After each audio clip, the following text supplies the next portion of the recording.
ganito lang ako mag-promote ng product. So, halimbawa guys, itong new version ng wireless earbuds. Ganito yung itsura niya. So, ito yung example. Color blue ito. Ayan. Light blue siya.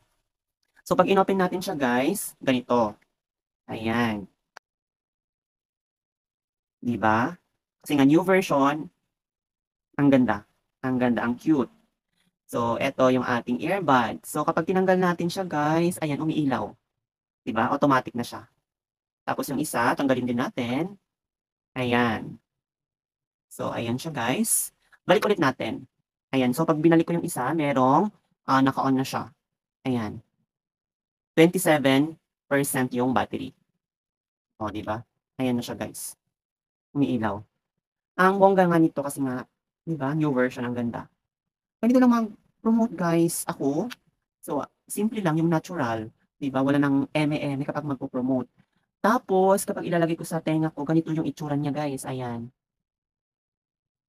Oo. So, kailangan ano lang, o, maging totoo lang tayo sa pagpo-promote.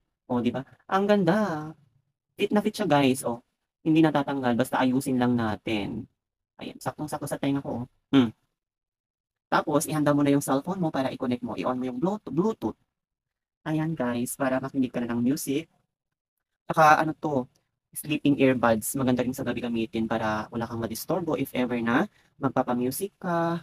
Tapos, ano pa ba yun? Manonood ka ng mga movies, ganun, ng mga balita. O, di ba? Ikaw lang ang makakarinig. Ang ganda, ang gaan, napaka dali, di ba? Ayan, wala nang wire kasi nga wireless, di ba? It's very comfortable pa. Ganun lang ako mag-promote guys, di ba?